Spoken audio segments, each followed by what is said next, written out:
Hello guys, welcome to Redditor's Revenge. Here we post amazing revenge stories daily. And if you want more content like this, please subscribe to the channel and stay tuned with us. Moving on to today's first story. I started working in a machine shop after I finished school with a 2-year degree in machining. Learned all kinds of programming techniques that could make most machines that were less than 30 years old perform moves, and output measurements of parts currently in the machine to automatically perform quality control. This greatly increases the quality of parts as well as reduces waste and human error. I also learned many tricks along the way to make sure that my work could not be stolen. It's my first day on the machine shop floor, and I immediately notice inefficiencies in all the machines in my station. We had to manually perform quality control, sacrificing production time, while also leaving tons of room for human error due to the poor quality of measuring instruments in the shop. I'm new and eager to prove I'm worth more than the original pay they offered. I told my supervisor to let me spend an hour adding a line of code to a machine to demonstrate the skills I learned in school that would immediately cut scrap waste down by a large portion, without slowing production rates on the line. My immediate supervisor humored me, thinking I was being him to try and the brown nose of the engineers and lead programmers, so I could get brownie points or something.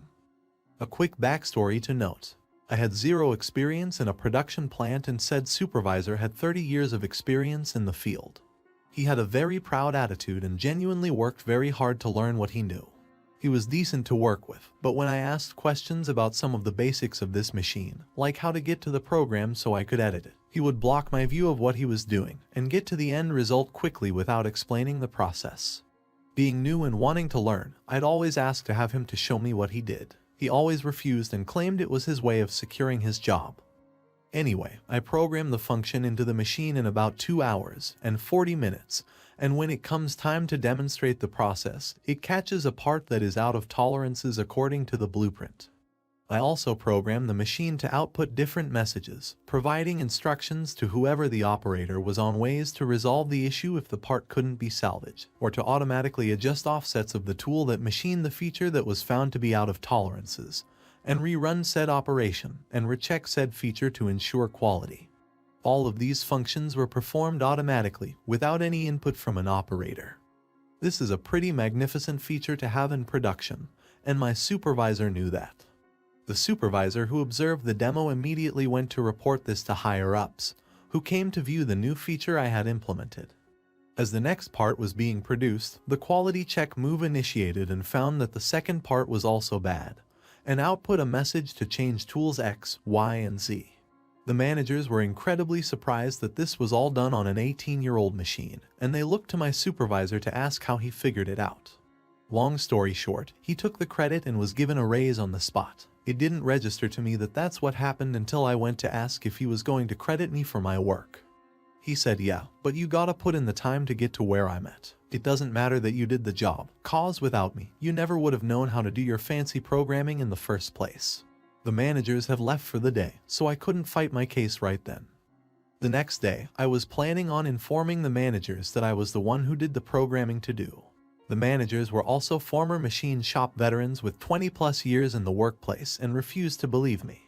Not only that, they basically yelled at me for trying to steal credit from someone who has worked their way up in the company and learned everything on their own and not from some school. I went to my station even more pissed now, where I was met by my supervisor. He told me that I needed to go around to all the machines that could perform that function and add it to the code. I said not without a raise. My code saves you guys tons and brings the bottom line to a level that McDonald's qualified workers could produce infinite numbers of parts with minimal loss. He said if I didn't do it, I would be fired, so I faked my compliance and started to change the code on all the machines. If you know anything about programming, you know you can make something function a certain way until a certain value is met, and then have it completely change afterward. This was my job security, so I set the quality checkup on 18 machines the first day, then the last 30 that weekend, and the managers were praising the supervisor uncontrollably for his innovation.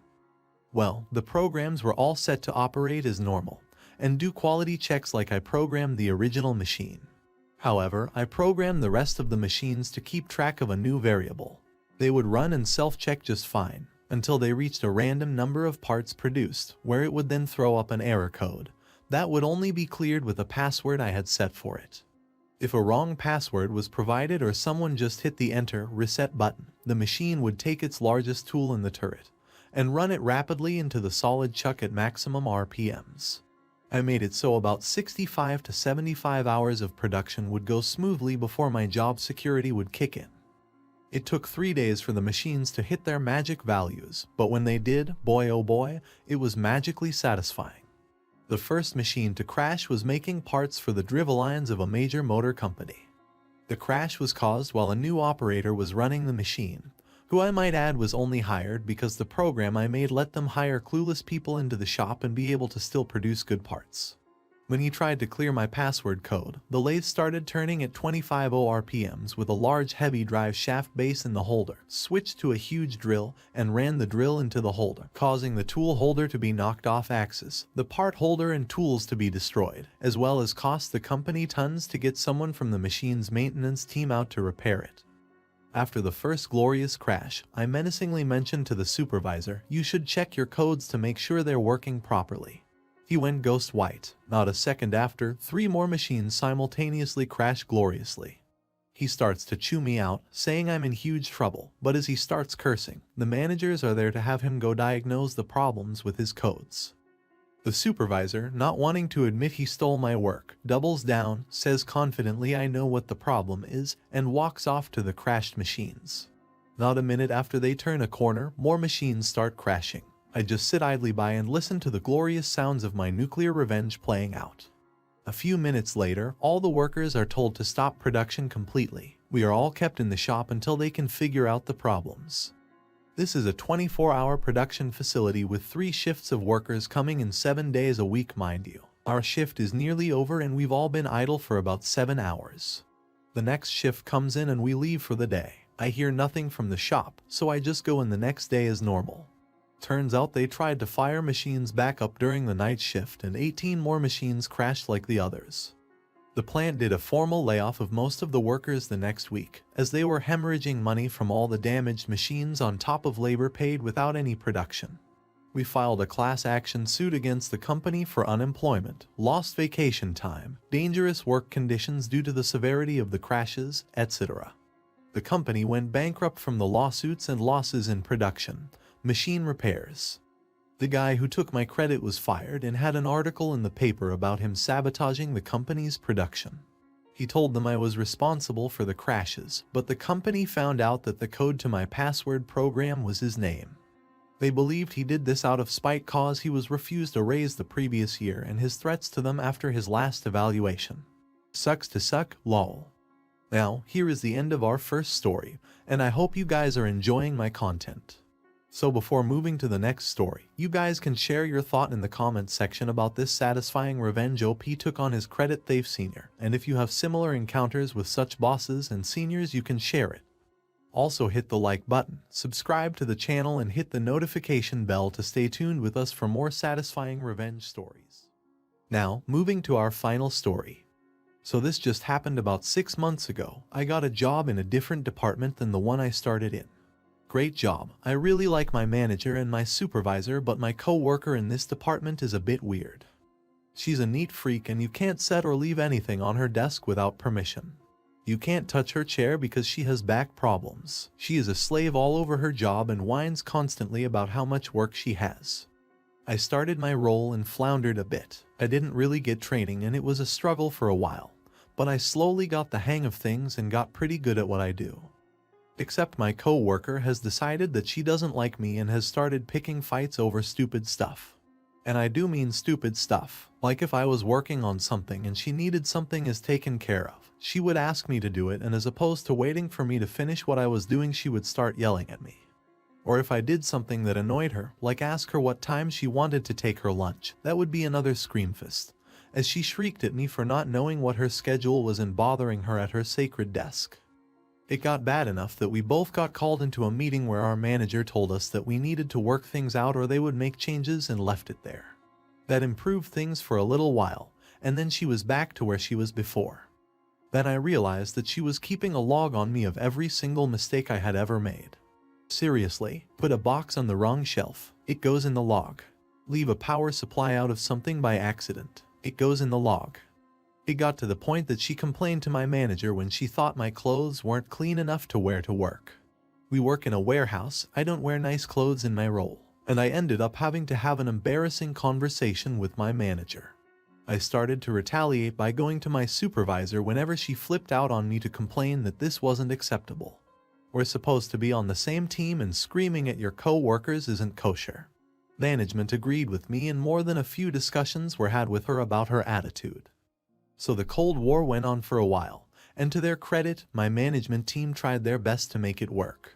They had both of us take a conflict management resolution course. We had our conflict styles analyzed, they coached us.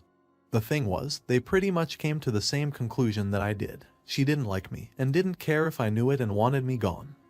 So we finally had a blow-up that was bad enough that she decided it was time to break out the big guns. She took the log of my sins to our manager to show how incompetent I was. She got shot down in a hurry on that one. Apparently, keeping a mistakes log on your colleague is not considered to be a productive part of teamwork. Also, after all this went down, I finally forced her to have a discussion with me, and I just stood my ground. I told her that I'm not hard to work with, and I'm glad to help out with stuff, but I needed her to be reasonable about things. Management agreed with me and gave us some suggestions that, to her credit, she attempted to partake in, and things were okay for a couple of months.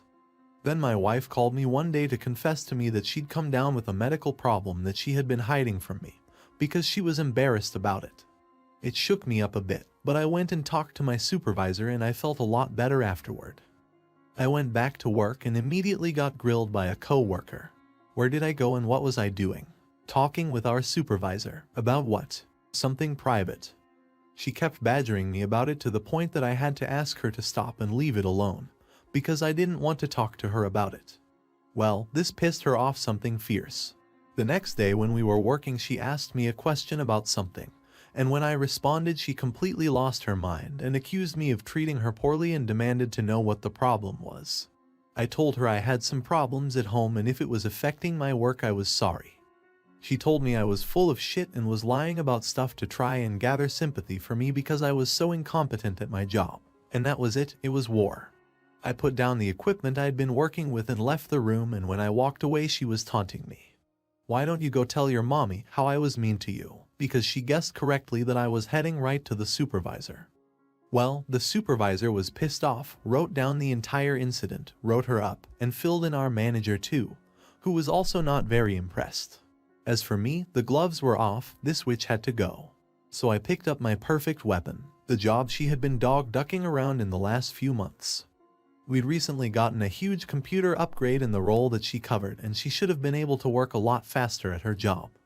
Instead, she took time pointing out all the flaws in the new system and filling her mistakes diary with all my errors and wrongdoings.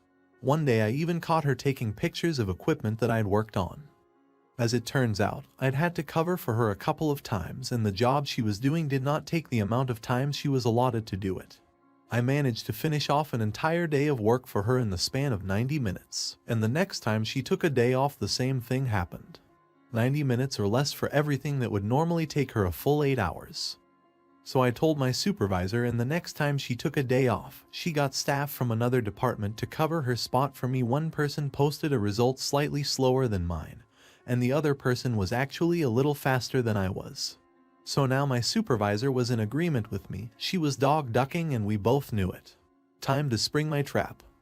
Our management team goes absolutely giddy for efficiencies. Anything that makes your work better or faster will actually get listened to and usually approved.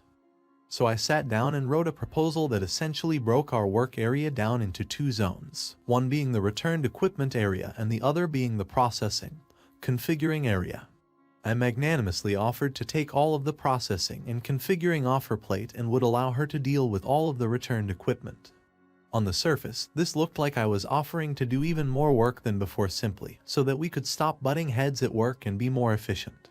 In reality, I was offloading almost half of my entire job onto her in exchange for something that she had been screwing around with and trying to look busy doing. It went even better than I expected. I submitted my proposal to our supervisor, who loved it, and she in turn asked our manager to review it, and she thought it was excellent as well. And then they asked my colleague for her thoughts on the whole thing. And she flipped her ducking lid.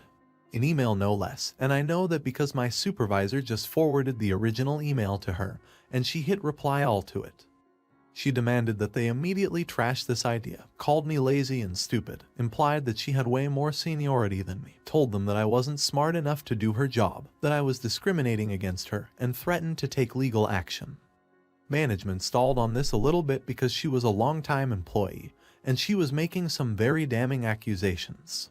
But my supervisor and manager had documented the litany of explosions I'd had to deal with while working with her, and all of our stories matched up. As a coup de grace, when I got called into HR to give my side of the story, I pointed out that the log and pictures she had taken amounted to a campaign of harassment and was causing me to work in a toxic working environment. HR transferred her to another department where she proceeded to infuriate, vex, and anger anyone she worked with, while being given a workload of about 1/6 of everyone else in the department. After about 2 months of this, the notice came out from HR that she was no longer part of the company. No less than 15 co-workers stopped by to congratulate me for being the one to finally outlast her. As a victory party, we reorganized the working area in the back, and we got rid of her desk and chair, and pictures and anything else that she might have contaminated with her insane attitude. She was there for almost 20 years, maxed out salary scale, 5 weeks of vacation per year, decent benefits, retirement plan, all of it. Now she can't even use us for a reference because she left on such bad terms. I don't even want to know what she's up to, because she was so unpleasant to deal with, but I can't imagine finding a new job at anything other than fast food is possible with a 15+ year gap in her resume. Now, here comes to the end of our today's video, and I hope you enjoyed this revenge video. I love that how OP got this entitled witch kicked out and made the workplace more safer for other employees. Guys, I want to hear your thought about this story in the comments section. Also, before you leave, please hit the like button, subscribe to the channel, and press the notification bell to remain updated on more fantastic stories.